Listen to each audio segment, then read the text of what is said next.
You're listening to Cottontail's podcast, part of the Silicon Valley Black Project, which produced the documentary film A Place at the Table about the Black pioneers of Silicon Valley. A Place at the Table can be viewed for rent on Vimeo.com on demand /A Place at the Table STEM. Through Cottontail's podcast, the Silicon Valley Black Project will continue to recognize the contributions made by African Americans. We will be featuring African American professionals, technologists in the fields of engineering, administration, and entrepreneurial pursuits from the past and present. Meet Dawn Brown, a young woman involved in coaching and advocating for those in the mental health community. She works with the Santa Clara County Chapter of the National Alliance on Mental Illness. She has also started a nonprofit organization entitled Leaders Tomorrow that provides mental health professionals targeted for people of color. Welcome, Dawn Brown. Tell us all about you. So I am a mental health advocacy coach. Okay. And a consultant. One. Yeah. Dawn Brown. To this profession. Tell me about who you are. You know, our family grew up in the South. My mom is from Tulum, Louisiana. My dad is from Pine Bluff, Arkansas. And they came out to Milpitas as when it was first being integrated. So they were one of the first African American families in Milpitas to integrate Milpitas. Their families came with them. So when I grew up, a lot of people lived in our house. My aunts, my grandmother who was deaf at the time, my cousins. So there were just a lot of us that were always in the family. And it was interesting because I think from that experience, I learned about community and I learned about collaboration and cooperation. And so I think that's kind of where my basis and the genesis of my work is. My mom has always had a giving servant heart. And so she's always helped people in the community. And my dad was an innovator. He used to run his own company. He was in the military. He was very cerebral. We were always reading books about like politics or, there's always something that he wanted to talk about from an early age that I can remember at the breakfast table. We'd be talking about stuff and he was like, did you read that book I gave you? And we were like, that was so thick. But yes. And that would be kind of how we had our conversations. So it kind of was a lead into the work that I do now. But when probably about 20 years ago, my daughter came to stay with me for the weekend. I got a call from a judge. She was in foster care at the time and asked if I would be willing to bring her to my home for the weekend. And I just seen her, this was in June, and we were just together in December, and the weekend turned into a week. And I remember reaching out to a social worker, and I was like, hey, I know you're busy because, so-and-so is still here. And she was like, oh, thank you. If you could just get her in a program. And I was working at Siemens. I was working in their marketing department. So I was in corporate communication. So I did marketing and public relations. Mm-hmm. And so I was taking her to work with me. And all the folks at work, they were so wonderful. I had the best department, which I thought was really, she remembers it to this day. But she wasn't always doing so well. And when she came, she had this kind of imaginary friend, which I found to be helpful at the time because I was like, ooh, I know nothing about parenting. This is helpful. She could play with her little friend, eat with her friend. But as she began to get older, she developed a mental illness, which I wasn't aware of. So I'd gone to my pastor, and the pastor gave me holy oil, and another pastor gave me a book on casting out demons. But after a while, it didn't change. And so what I learned through that journey is that many families like me kind of sit in a space where people who have a mental illness in their communities or in their families, it isn't spoken about. And so as I've gotten more educated, and so as I started learning, and my daughter I just was like, let me learn a little bit more. And when she was probably in junior high, going into high school, she had a significant episode. You know, many of us struggle in silence because we call it other things. You know, the family's like, she's just trying to get extra attention. Mm-hmm. Ain't nothing wrong with her. At the point she was being released from the hospital. And they directed me to NAMI. And I went to NAMI and I took their family to family class. We were the youngest. Everybody else had kids that were like 54, 49, 38. And she was like 17. Yeah. So I was like, shoot, I wish they should have gotten in on this a little early. That's what I thought. I was like, this is not going to be our, you know, in 10 years, I can tell you, she will not be there. A gentleman going to see his father who was 88. And I think that's when it clicked for me because they had a similar diagnosis, the staff. And he says, you all always think that my dad is on the young man's unit. He's an 88-year-old man. And I literally, standing behind him, went, 88? And he turned and looked at me, and I thought, in that moment, I thought, wait a minute. She's not going to get past this in 3 months. So I went back to the class and I said, so she won't outgrow this? So I went to her therapist. I said, so she's not going to outgrow this. I just want to be clear. And they said, generally, no. I said, well, we need to start there. Like, I would have come at this so differently. I mean, you know, I graduated from UC Berkeley. I went at it like a white paper. I was like, you know what? I'm going to be cutting edge. I'm going to learn as much as I can. I went to Stanford had a brain conference. I'm like, I'm going to the brain conference. I'm on every conference. I'm reading every book that I can pertaining to her illness. And I realized there needs to be language, and there needs to be language in communities of color. It got me moving. And I said, okay. So I went back to the pastor. He was like, really? And I said, okay, first and foremost, maybe I should start educating pastors because that's where we go first. Right. We go there first. You know, I prayed about it, and God led me to this point. And so my focus initially was, how do I help people not sit in the same chair I did? And I'm an advocate, like I'm a staunch advocate. And, you know, so we were able to secure a lot of resources. We were able to get connected to different programs. I started by advocating, teaching family to family. I wanted to learn as much as I could. And then from there, I started training. And I'd already been training. I used to train at UC Berkeley. I used to train for a large nonprofit organization. So I've been in the training world and space for quite some time. Mm-hmm. So I understood that. Like, how do you take complicated information and break it down so it's engaging, it's entertaining, and it's impactful? And so I wanted to take what I'd learned from that experience and apply it to mental health. And then I really wanted to apply it to our communities, to communities of color, African ancestry, Latino, Native American, all the ethnicities that really touched our family, and then fan out from there. You know, we're also Japanese in our family, Korean. So I wanted to make sure that I was able to educate. So I started with educating individuals. I teach youth mental health first aid in partnership with the National Council of Behavioral Health. I do teach for NAMI at the national level and at the state level. Work with NAMI Santa Clara County, leading and teaching as well. And so it just became something that became of interest for me. So that's how I kind of got started in this space. What was your degree at Berkeley? I actually started in business. Oh. Had to take a social class, and my social teacher, Tomas Almaguer, that's his name, was so engaging that I switched majors. And so I remember I was applying to the business school, and I went back and was like, I think I'm going to stay in social because it was like the only requirement I needed. That teacher, I don't know where he is now, but he left a profound impact on me. He was passionate about the study of people and women, and he made it interesting. He made me want to become a sociologist. But your first job was at Siemens?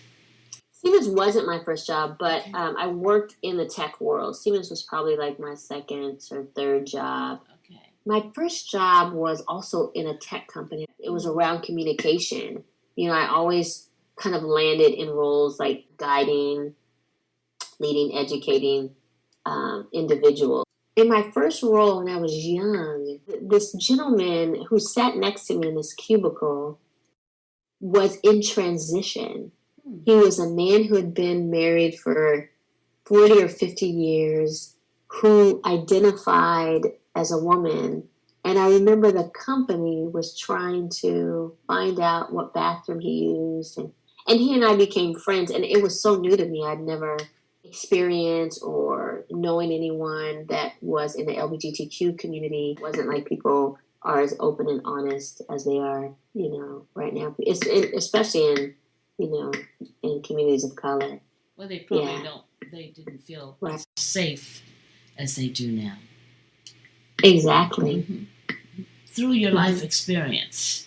Correct. Because you saw a need in the Black community.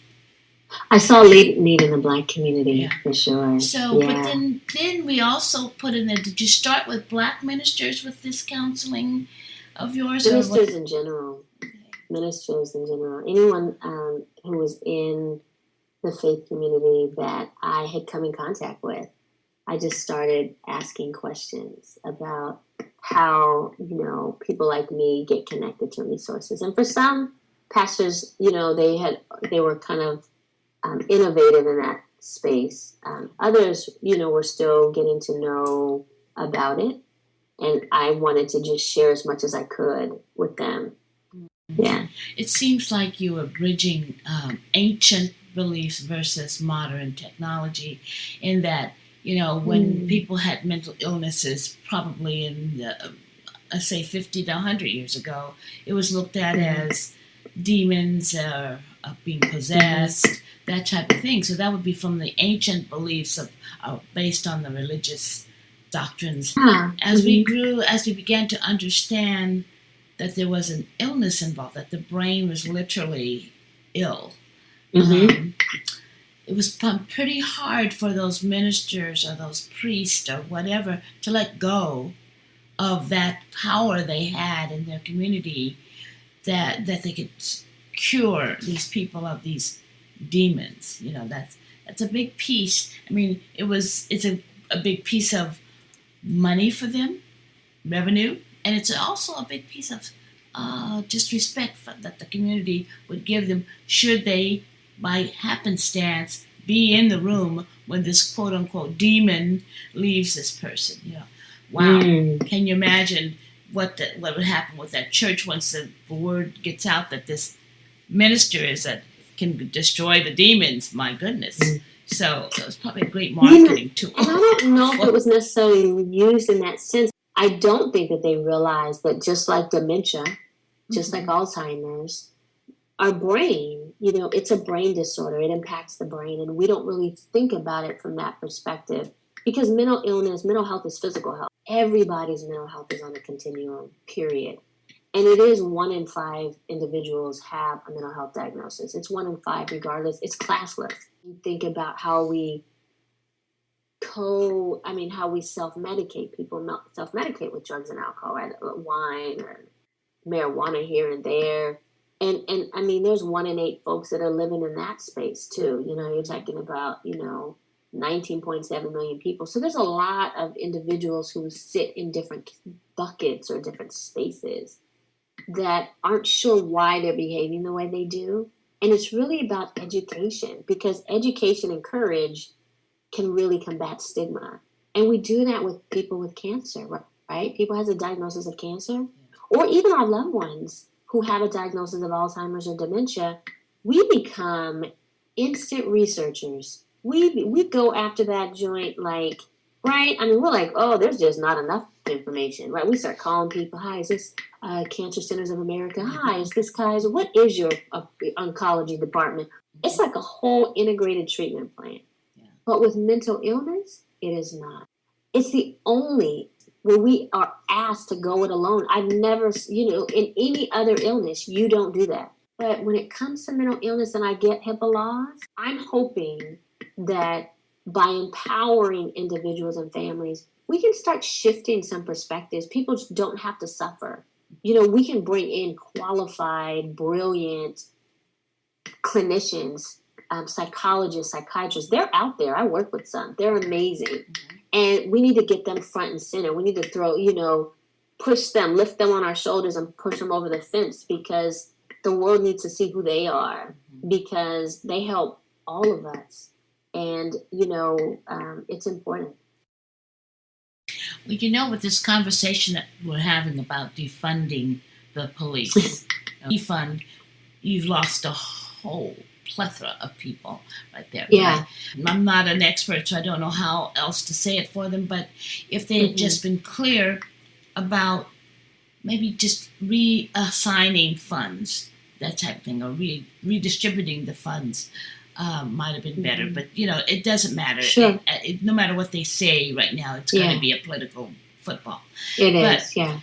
There was one police chief that got up and he said something that I just totally agree with him. He said, "You're asking us to do too much, to go and take care of mental patients. You're asking us to go and take care of domestic abuse cases. That's right. You're asking us to be psychologists and psychiatrists, which we are not trained to be." Amen to that. And what they want to do is to train them to come in and make the peace, not necessarily be a counselor. And so so we've asked them to do all these things. We've handed these things back to them because the powers that be years back decided that we didn't need a mental health infrastructure because the very thing you were talking about. We didn't look at it as an illness. We didn't look at it as a community effort to change. My focus is really around education to people who touch people who have a mental illness. So, although I've worked and trained with NAMI and spoken on behalf of NAMI, and I work with NAMI Santa Clara County and their FaithNet program, educating pastors, I also work, with Kaiser Permanente's National Suicide Learning Collaborative, with the City of Milpitas Suicide to Hope, their suicide prevention task force. So I sit on that. And I think one of the things that I'm learning is that clinicians around the country are wanting to have a response to the death of George Floyd. They want to be able to improve and inform better outcomes because we are no longer as trusting as we were before. And we weren't always as trusting, but we're even less trusting now. And so how that is shown up is that people are less likely to keep their appointments, and the police officers get invited into a conversation that they're just not trained to deal with. So instead of calling a CIT officer, and all officers should be crisis intervention trained. They always just should. They should be on this kind of crisis intervention team so that they have some type of mental health training or seek out mental health training. And we should too, because police officers are not immune. They're still 1 in 5 includes police officers. 1 in 5 people with a diagnosable mental illness include pastors and faith leaders and teachers and mothers and firefighters. So somehow we just, as we do with mental illness, we separate it, right? You versus your community.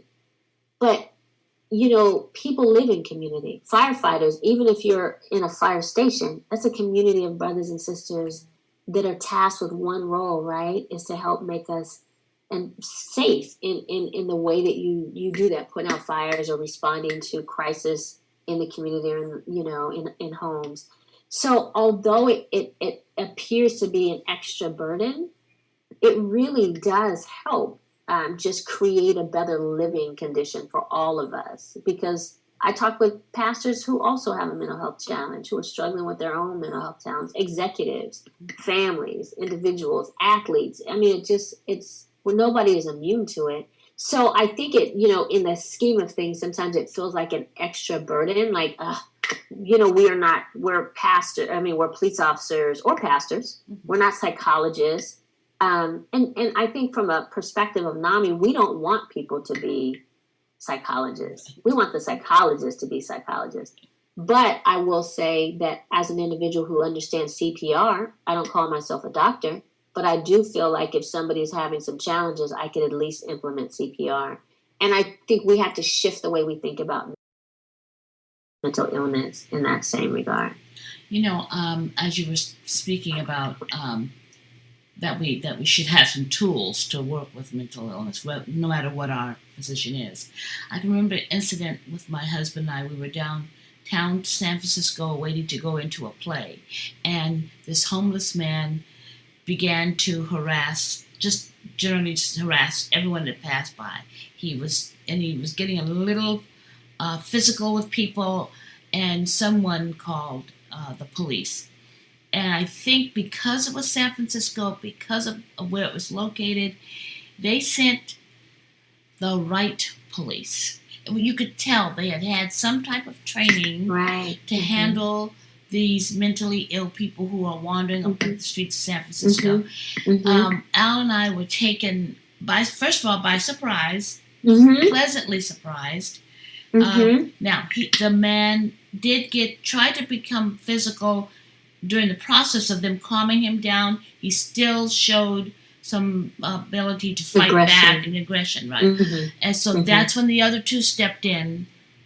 They never handcuffed him, but they did hold him to the point where they could put him in a squad car and get him off of the street. But it was done in a humane manner. You could tell that they understood his issue was not, that he wasn't there, that this man was, the man he was not there. Absolutely. Was so another I think the challenge that we have now really, is a lack of humility, a lack of civility. Yes. And I think a lack of education. It becomes incumbent upon us to educate everyone about us on how to deal with us. But what's really interesting is we don't see that. I've seen officers, here in Santa Clara County and other places, I've lived in other places, come across individuals who are equally as frustrated, who are not people of color, who get a conversation. Because like attracts like. That's just the way the world is, right? We tend to respond and react to people that we feel are similar to us.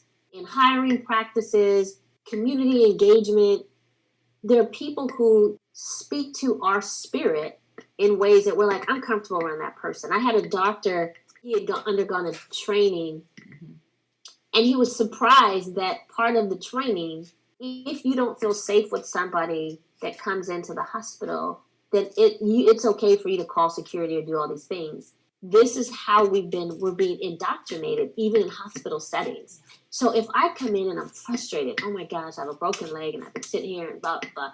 And so I seem a little agitated, and you already have an issue with the aggressive or angry Black woman or whatever we're deemed in the setting. You can come at me in the same way that you think I'm, coming at you or at anyone, right? You can call security, you can do all these different things without really just coming civilly and saying, listen, I get you've been here for a long time and I'm really sorry.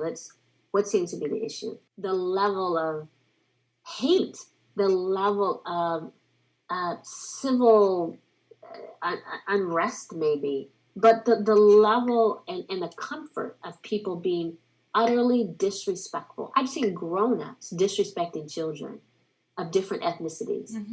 I said, in America, in this current culture, in this current society, we have given permission for us to excuse the worst of ourselves in an effort to feed our hunger of anger, feed our hunger of, unrest, feed our hunger of frustration. Why are you here? Why is this happening? And I think that police officers, doctors, people in positions of power, educators have been able to get that behavior excused. And in not all cases, I mean, some cases people get fired and they get their reprimand. But the fact that people feel that I can behave like this and deal with the consequences later. And we need to get back to the best of who we've been, because, we don't do that. Who are we to bring the worst? I mean, we're all going to transition out of this life at some point. And to leave that as our legacy, the legacy of fear. I created fear in a 5-year-old. If we just act and start and lead with compassion in the work that we do with people who have Alzheimer's or seizure disorder or Tourette syndrome or mental illness. If officers like in San Francisco decided, you know what, I'm going to show up with compassion and empathy first. I know I'm tired. Yeah, and they have problems too, right? They have kids as well that may or may not be following the rules. Or imagine if Steph Curry just decided, I can't even shoot a 3-pointer because I just got finished arguing with Aisha. It's just, I need to take a break. We'd be like, what? Get out there and focus. We got to win this game. officers are no different, but they just may not have been given the tools to be able to separate my bias from my job. I have a job to protect you. I don't have to like you. I work with the Muslim community.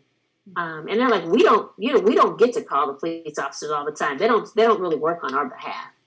And that's unfortunate, right? Just because you're of Muslim descent, you're a practicing Muslim, that you don't feel safe calling an officer when things are unsafe. That shouldn't be our world. Sometimes we feel we operate in a world like, the worst of the worst can get up and advise us, and we're like, that's a great idea. Until it's not. It's not. That shouldn't be what we're known for, even in our communities. So I hate to burst your bubble, but I think most things are cyclical, and we are going through a cycle. They are. Because I believe when that too. I was a young person, that was the norm when it came to the Black community. Mm-hmm. There was no age limit to who could be insulted or hurt. That's true. By the larger community, the dominant community. So we had a way of reading people at a distance to know if we were in danger or not. The difference, I think, then was that we had a strong, cohesive Black community. I agree with you. And we were prepared, because my great aunties would tell me, don't trust these folks. I don't care what they tell you. You smile and be kind, but don't you trust them. Don't you dare trust them. But I think we got comfortable, right? We haven't experienced that. My mom's from, Tallulah, Louisiana. My dad's from, Pine Bluff, Arkansas. I have family out in Little Rock. So, when you have folks, going to swimming holes that are like, Black only and white only, you are already aware. You know what I'm saying? So you're absolutely right. I think the difference is we've gotten away from sitting at the feet of our elders to get that wisdom and education, because that was essential. It was so essential for our upbringing. It was so essential for our survival. Well, I think we have been slowly trying to create or build that community for Black people to go to for safety, for advice, for direction, and that's a good thing, because along with the mental health issues are the ideology that we have built around eugenics and racial superiority and that type of thing. That is what's bubbling up to the top now, because we have leaders that have given people, first they gave them permission to show the side of them that they have been dying to let us know, and that is that, they want us to know that they don't want us here. Okay, we got that. We've known that all along. Thank you very much. But not only do we not want you here, but we want to hate on you, and we want to hurt you because we feel uncomfortable. We're looking at our leaders and saying, what has happened to you? Do you not understand that if you say certain things, you're going to trigger all of this hate that's been here? It's not even a medical term. It is something that we made up to justify our racism. To prove it, they spent hundreds of millions of dollars. Very, very wealthy people in this country. We're talking about Ford, and we're talking about Watson, who started IBM. We're talking about Roosevelt. We're talking about people who we looked up to, believed that there was some validity to this idea of eugenics, that people were inferior because of race, and it's still always going to be an aspect to the human experience.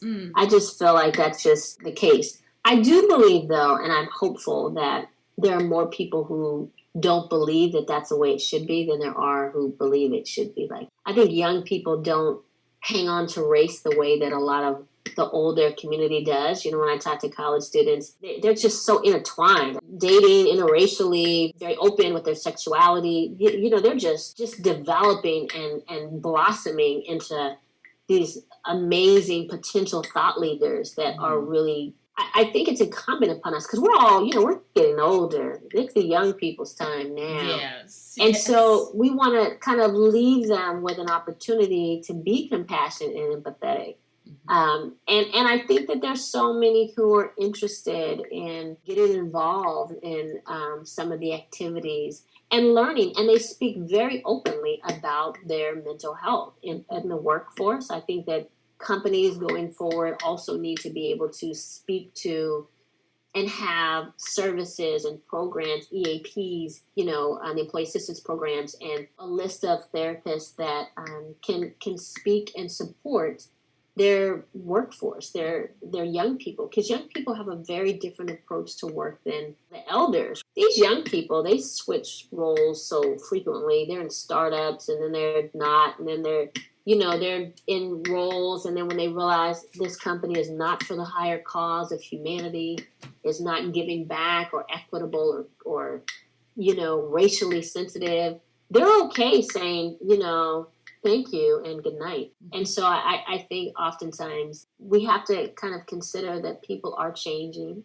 Communities, these young people they're the brightest. I mean, there's some bright stars out there. I also think there's been some beautiful things that have come out of this experience with the pandemic. Number one, we're talking more about mental health where we haven't before. We're talking more about racial equality, inclusion, diversity.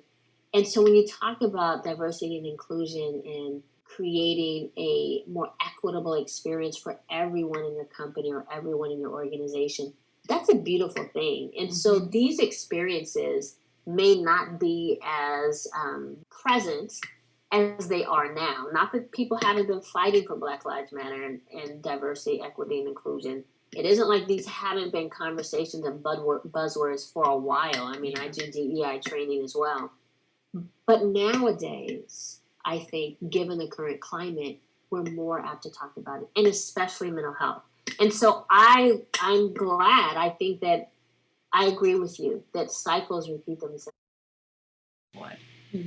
Build the tools to be prepared for that change. And how would we do that now? I think the biggest problem we have right now is that we allowed our mental health infrastructure to be destroyed in the state of California. And then the nation began to copy what we had done with the help of Nixon and his crew. They took away, in fact, they literally tore down mental health hospitals. So even if we had changed our mind halfway through, there was no structure and no building to take them to. So we ended up putting them in jails and prisons. So that is an issue. Yeah, that's true. And I think, too, people who have a mental illness don't always have to be jailed or hospitalized. I think if we become more educated in this country, other countries are ahead of the game, when it comes to this work. But I think that we have an obligation because people who have a mental illness live in community. Yeah. They live in our family. We might be married to them, raising them, right? We might be related to them. We might be in a cubicle right next to them. We might be inviting them to the barbecue. We just don't know that. Right. And so, and I know of an officer, there's a gentleman that I work with whose father's an officer. He's a police officer. And his mom had a mental illness. And when his son became ill, he was like, you will not have a mental illness. You're not going to get therapy. You're not going to treatment. You're not doing anything. But he did. The son did it anyway because, it's his health and well-being. And it's for him not a stigma because as young people, right, they're not as stigmatized as the oldest. And what came of it is that he was speaking. I do a series of town halls around race and mental health because race has been deemed a public health crisis. So I do a series of town halls. I'm doing one on the 31st of August for young African-American women, age 17 to 24. But I did one for men, young men, 17 to 24, and one for men 25 up. And he presented. And he did a training to pastors. And he also, this young man he trained about 15 or 20 pastors. And then he also spoke on the panel with these clinicians for the town hall that I had put together. And his father was so proud of him. And it was a kind of, for him, he said full circle, because where it's been kind of like hush hush. His father is now like, you know what, that's my son. He was very proud. I mean, he joined the call early. We were like, who is this person? And then he came back on like, I'm so-and-so's dad. And it was a proud moment for both of them. And here's an officer. So, again, this goes back to what you were saying in San Francisco. Here's an officer who has a mother with a mental illness, who has a son with a mental illness. And yet there's still stigma around mental illness. Mm-hmm. So until there's education, even for people who might feel like, I just can't because it was too painful as a child, or I can't because I am unwilling to do this. People change. He's changed. And so I'm sure now he can offer up wisdom to other officers around how you approach people who have a mental illness, because he knows about it firsthand. So it's people like that, people with such rich stories, who can see individuals who have a mental illness not as a burden, but as a gift to society, right? They walk with a different vibration. They can touch individuals that we may not be able to inspire, educate, or reach.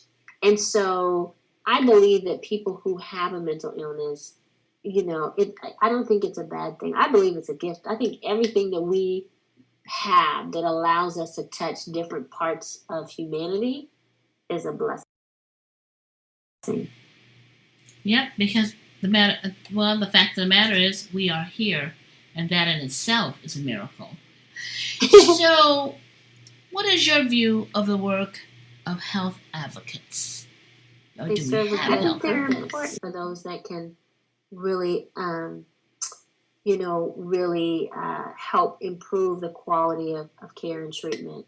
I think peer advocates are really important. Individuals like myself who are trying to help other families can help, provide entrees and access because we've been down that journey before, but also individuals who have an illness, who actually are managing their illness. I think it's very important. And, the county has services, that support, and I think it's a model that is kind of expanding across the country, this kind of peer advisor model where individuals who are peers, they either are family members loving somebody with a mental illness or individuals with a mental illness, are part of the conversation. It's so vitally important. I started a nonprofit for that reason, because I really want to make sure that we can get, voices out in the community, and we can help create an environment where we're all working towards, equitable healthcare, mental health care. What's the name of your nonprofit organization, Dawn? Oh, it's Leaders of Tomorrow. And so the focus of Leaders of Tomorrow is, again? Mental health advocacy, coaching, mental health education. That's really our vibe. We do training, we do speaking panels, town halls. Mm-hmm. We also help families through coaching, helping them to navigate the mental health experience, and connect them to clinicians, connect them to individuals that can help guide their wellness and their treatment. So we believe in kind of an integrated treatment model. What's the difference between mental health and mental wellness? Or is there really a difference? Mental health is kind of how we engage in community, how we make choices, make decisions every day, how we handle stress, how we navigate challenges, how we get through difficult times. That impacts our mental health for everyone. We all have it. It's how we approach our day every single day. Mental wellness is what are things that we are doing specifically, intentionally to improve our mental health. So mental well-being is that approach to our mental wellness. And that includes mindfulness. It includes gratitude, getting good sleep, eating good food, exercise, talk therapy for some. It includes being intentional about how you create your community, because we have say in how we create our community. It includes our spiritual practices, whichever those may be, and how that guides us. That is definitely part of how we guide our groups and how we kind of lead. All of us have mental health. We all have mental health. Yeah, we all have mental health. And how we all don't have mental illness, but we all have mental health, because mental health it's a part of how we think act and respond to life situations. When we think of our health, it's like physical, mental, emotional, psychological, and social well-being. It's like what, desire to move forward towards a more fulfilling experience, right? Well-being is like being comfortable, healthy, and happy. I think sometimes when we think about mental health, we don't think that it impacts our emotional, psychological, and social well-being, but it really does impact how we think, feel, and act. It kind of helps determine how we kind of handle stress or relate to others.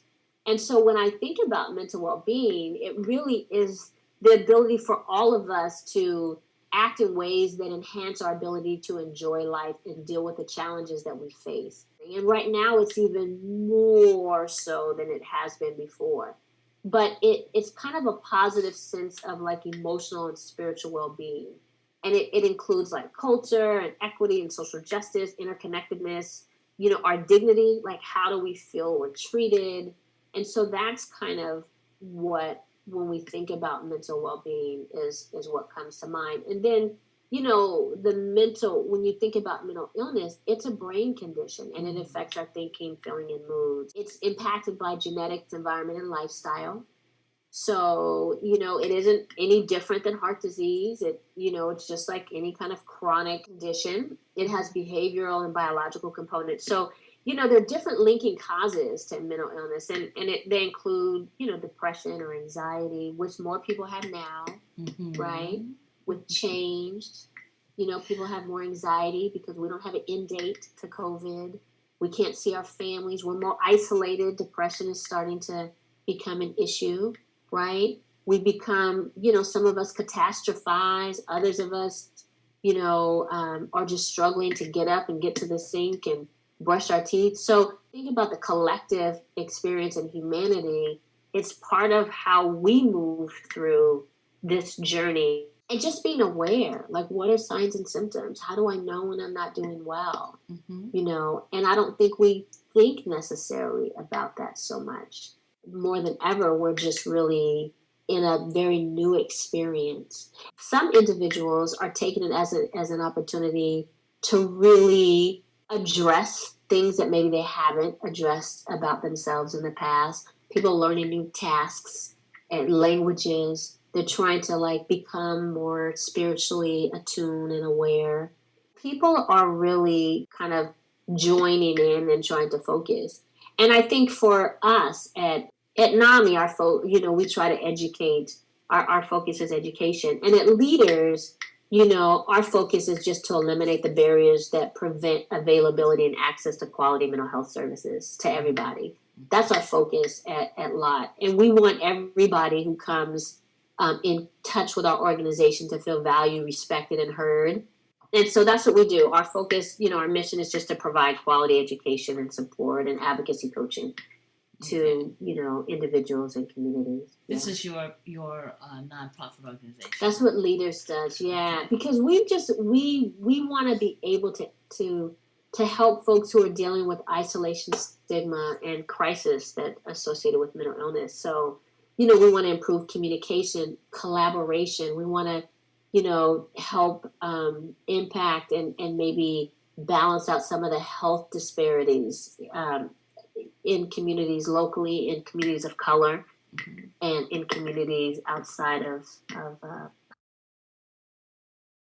the U.S. If someone hearing this podcast wanted your services, how would they go about getting in touch with you? Email me specifically at dbrown@leaderstomorrow.org, or they could email admin@leaderstomorrow.org. Okay. So either dbrown@leaderstomorrow or admin@leaderstomorrow.